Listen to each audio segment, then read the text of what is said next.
So, you've got big dreams of crispy zucchini slices, golden patty pans, and squash galore tumbling out of your garden like a farmer's market exploded in your backyard? Great! But if you're not careful, squash can go from garden hero to heartbreaking mess faster than you can say vine borer. Don't worry, we've all been there. Today we're exposing the 5 mistakes to never make when growing squash, plus a few bonus tips at the end for extra green thumb goodness. Before we dig into today's squash-saving tips, make sure to subscribe to help this channel grow and keep the garden goodness coming. First up, mistake number 1. Let's talk about the 3 main villains of squash growing. Picture them like the garden mafia, the squash vine borer, the squash bug, and the cucumber beetle. These pests don't knock. They break the door down, set up camp, and turn your lush vines into a sad pile of mush. One day your plants are thriving, the next they're full of holes and heartbreak. So what do? Stay proactive. Use organic deterrents like kaolin clay, check leaves daily for eggs, and hand-pick the bugs when you see them. A little diligence goes a long way, and if you keep these bad guys in check, your harvest will thank you, big time. Mistake number 2, plant spacing. Squash loves a good party, but if you invite them all at the same time, the party can end quickly. One huge mistake is planting your entire squash crop in one go. Not only does this mean a tidal wave of squash you might not be ready for, but it also leaves your whole crop vulnerable to pest timing. Instead, stagger your plantings. Plant your first round early in the season, then sneak in another round mid-July. Why? Because by that time pests like vine borers are mostly done laying eggs. This clever move helps dodge the bug drama and keeps your harvest going longer than the summer heat. On to mistake number 3, leaving pollination to chance. We love our bees, but sometimes they need a little backup.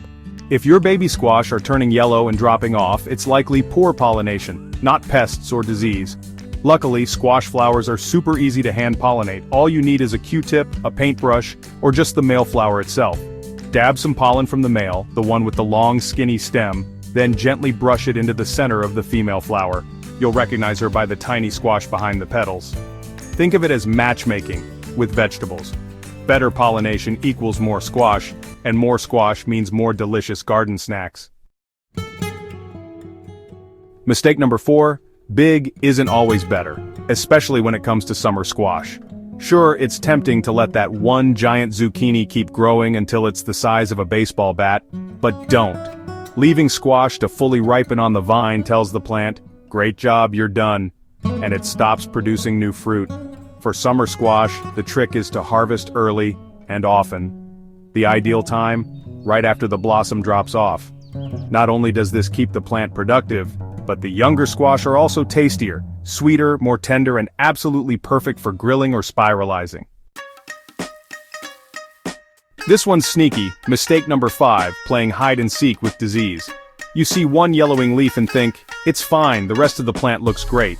But squash diseases spread faster than garden gossip. Don't wait, prune.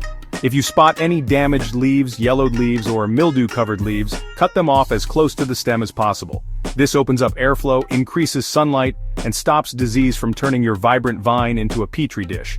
Bonus tip: focus on pruning the lower leaves, especially the big ones near the base, not the leaves supporting active fruiting. Healthy airflow equals happy squash. You thought we were done? Nope. Here are 2 common squash mistakes that are easy to avoid but still worth mentioning.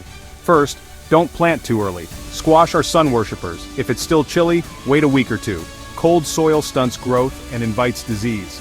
And the last tip, when you water, aim for the base, not the leaves.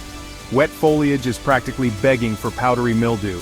Keep the water low and slow, just like your garden meditation session. So there you have it, 5 squash growing mistakes to never make, plus a couple bonus ones because we're all about giving your garden the VIP treatment. Whether you're after tender zucchinis, bold yellow crooknecks, or funky heirlooms, now you've got the knowledge to grow them right. Keep your eyes open, your shears ready, and your squash harvested early and often.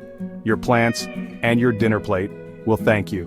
Need more garden wisdom? Don't forget to like and subscribe. Happy gardening.